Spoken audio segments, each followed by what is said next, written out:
सभी का बगरू महिला महाविद्यालय में मैं डॉक्टर उमा रानी दुबे हार्दिक अभिनंदन करती हूँ।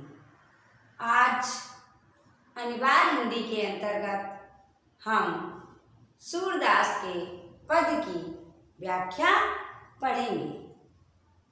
इससे पहले भी सूरदास जी के हम विनय भक्ति के पद और गोकुल लीला पद की व्याख्या पढ़ चुके हैं। आज उसी क्रम में वृंदावन लीला के अंतर्गत आज आप यह पद पढ़ेंगे। पद है अब कै राख लेहु गोपाल, दसहु दिशा दुसहु दावा अग्नि, उपजी है यही काल। पटकत बांस कांस कुश चटकत, लटकत ताल तमाल, उचटत अति अंगार, फुटत पर झपटत लपट कराल। धूम धूध बाड़ी घर अंबर, चमकत बिच बिच ज्वाल, हरण बरहा मोर चातक, पिक जरत जीव बेहाल। जन जिय डरहूं नैन मूदहूं, सब हंस बोले नंदलाल। सूर अगिन सब बदन समानी, अभय दिए ब्रज बाल। ये पद है। देखिएगा व्याख्या, संदर्भ और प्रसंग, उसके पश्चात व्याख्या और उसके बाद विशेष हम आप लिखते हैं, तब हमारी व्याख्या पूरी मानी जाती है।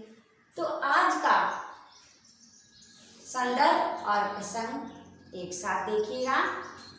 यह पद सूरदास द्वारा रचित सूर सागर सार से संकलित किया गया है। इस पद में श्री कृष्ण की लीला का वर्णन है और भक्त की प्रार्थना चित्रित की गई है और ईश्वर अपनी लीला दिखला रहे हैं। तो कहने का अर्थ है कि यह पद सूरदास द्वारा रचित सूर सागर सार से संकलित किया गया है। इस पद में श्री कृष्ण के लीला का वर्णन किया है। श्री कृष्ण के अवतारी लीला का चित्र सूरदास जी ने खींचा, उनकी लीला का वर्णन किया। अब व्याख्या से पहले शब्दों के अर्थ हम देख लें तो हमारे आपके लिए आसानी हो जाती है। तो व्याख्या में अब के राख लेहु गोपाल, राख माने मेरी लाज बचा लो।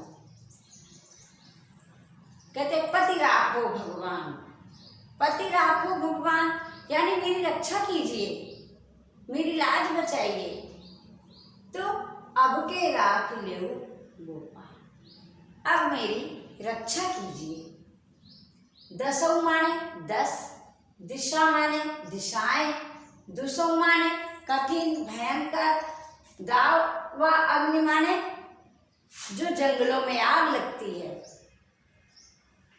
उपजी है यही काल, काल माने समय, ये माने इस समय, उपजी माने फैली हुई है।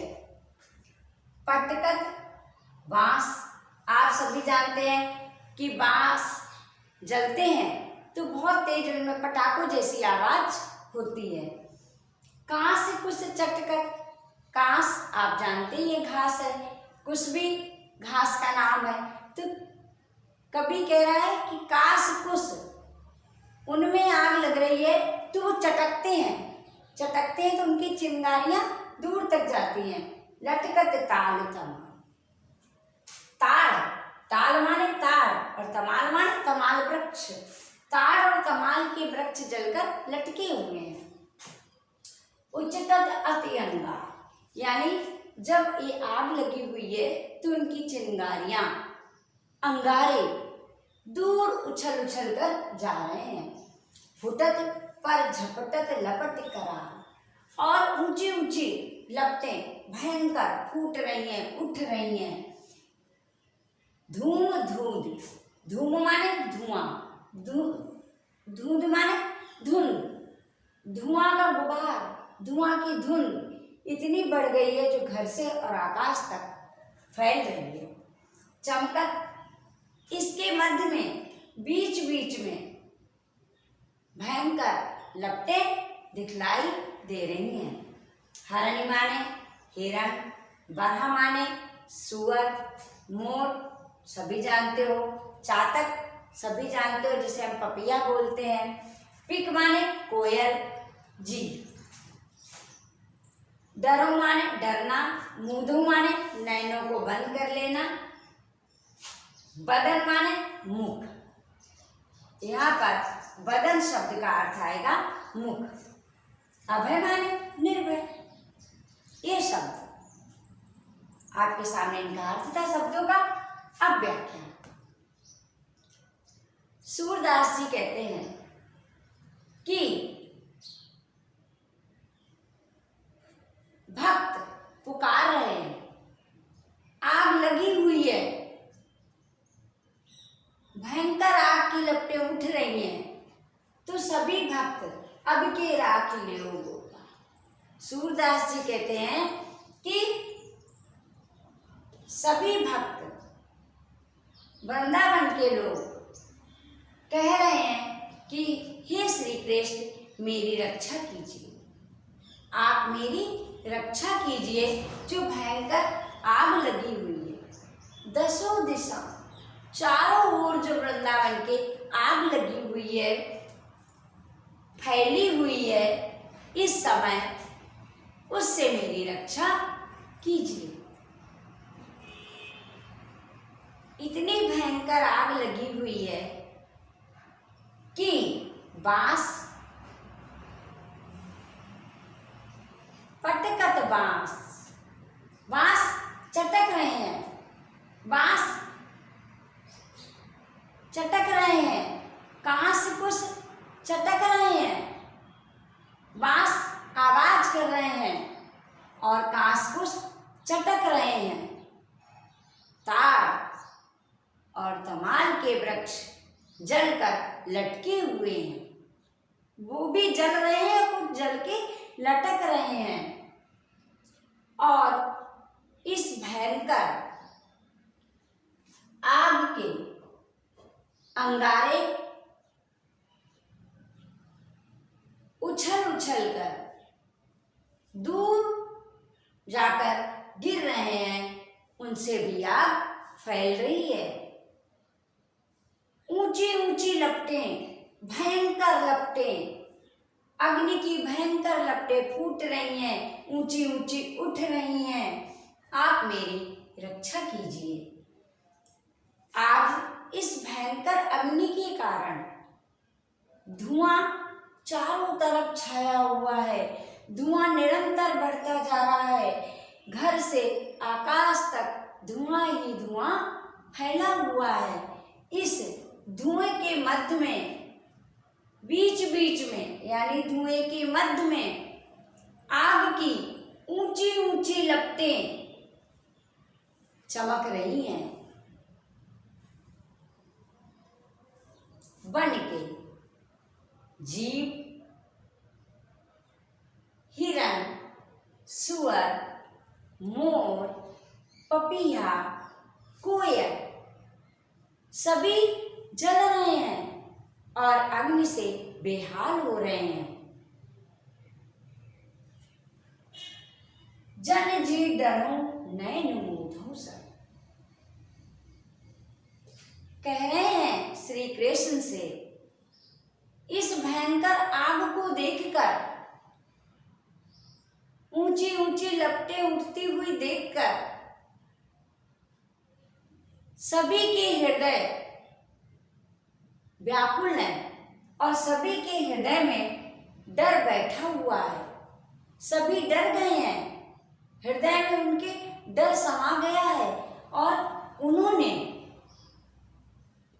अपने डर के कारण इस भयंकर आग को देखकर सभी का हृदय व्याकुल हो गया है, डर गया है और सभी ने डर से अपने नयनों को बंद कर लिया है।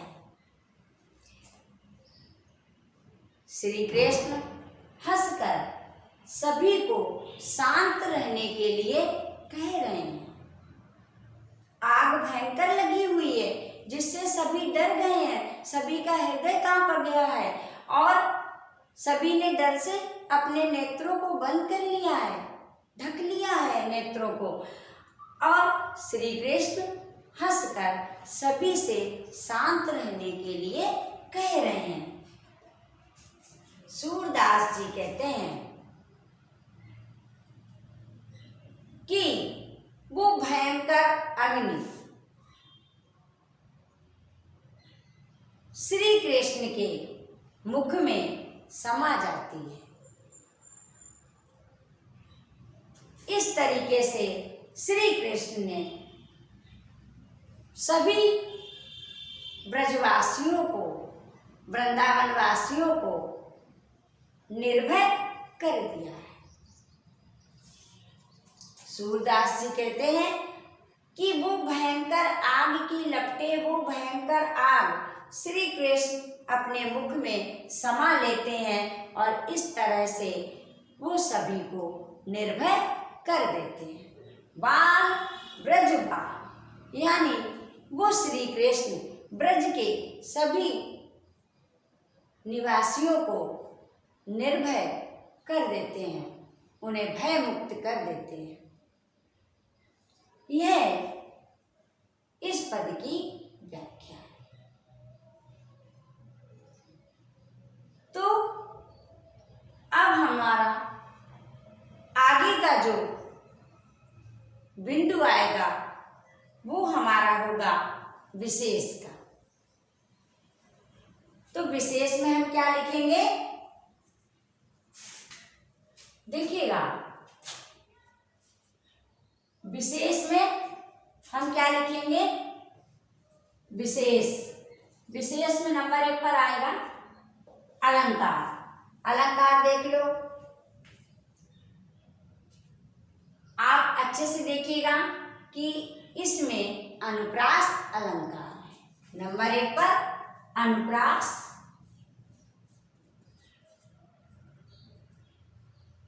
अनुप्रास अलंकार, ठीक है। दूसरा अलंकार है काव्यलिंग। काव्यलिंग अलंकार आ गया। कैसे, कारण से तो बताया गया है कि भयंकर आग लगी हुई है, उससे सभी जीव जंतु व्याकुल हो रहे हैं और डर से आंखों को बंद कर लिया, तो काव्यलिंग अलंकार है। अनुप्रास काव्यलिंग। और जब आग लगती है तो स्वाभाविक वर्णन है कि कांस चटकते हैं, बांस में पटाखों की तरह आवाज करते हैं, तो स्वाभाविक है। तो हम यहाँ पे स्वभाव उक्ति भी लिखेंगे। तो कैसे नंबर 3 पे अलंकार आ जाएगा, स्वभावोक्ति अलंकार।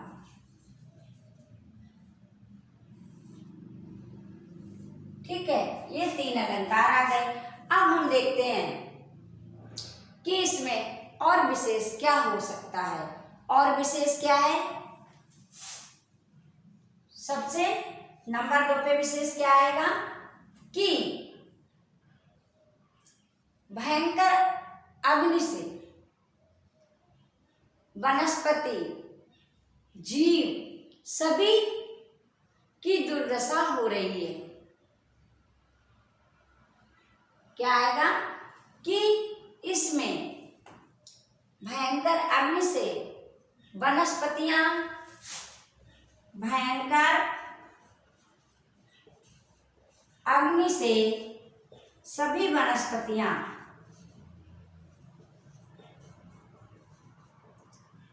और जीवों की दुर्दशा का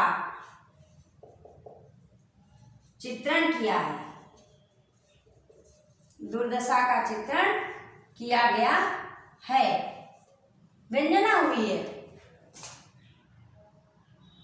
और नंबर 3 पर चित्रण किया है और ईश्वर की लीला का वर्णन हुआ है। आगे विशेष में और क्या आ जाएगा? नंबर 4 पे लिखेंगे हम अगर मुख में समानी, तो क्या ईश्वर की, देखिएगा ईश्वर की लीला कैसी है? अपरंपार है। लीला अपरंपार है, यानी जिसकी कोई सीमा नहीं है। ईश्वर चाहे तो राई को पर्वत कर दे और पर्वत को राई कर दे। हम आप कहते हैं लोक बोली में भी कि ईश्वर की तो बहुत बड़ी बड़ी बाहें हैं, वो चाहे कुछ भी कर सकता है। तो ईश्वर की लीला अपरंपार है। इसकी व्यंजना हुई है। इसकी व्यंजना हुई है। व्यंजना हुई है। ठीक, तो ये हमारा आपका विशेष आ गया। अब देखिएगा आग लगी हुई है, कैसे चटक रहे हैं, ऐसे कांस। तो यहाँ पे शब्द चित्र है। शब्दों के द्वारा कवि ने चित्र खींचा है जो हमें आपको स्पष्ट दिखलाई दे रहा है। ऐसे लग रहा है हाँ सामने आग लगी हुई है। तो यहाँ पर ईश्वर की लीला में अपरंपार है, इसकी व्यंजना हुई है और साथ ही साथ शब्द चित्र का उपस्थापन हुआ है। आप ऐसे भी लिख सकते हैं, इसी लाइन में लिखते हैं शब्द चित्र का उपस्थापन हुआ है। ठीक है, एक पॉइंट बन जाएगा आपका। अगला पॉइंट बन जाएगा आपका कि पाल, काल, कमाल, ज्वाल, बेहाल, लाल, बाल। तो यहाँ पर पद मैत्री, ठीक है, पद मैत्री और यति गति सुंदर है। ठीक है, ये हमारा आपका इस तरीके से हो जाएगा। सशक्त है, पद मैत्री यति गति सुंदर है, पढ़ने में पद आनंददायक है, रोचक है। तो ये आज आपकी व्याख्या पूरी हो गई है।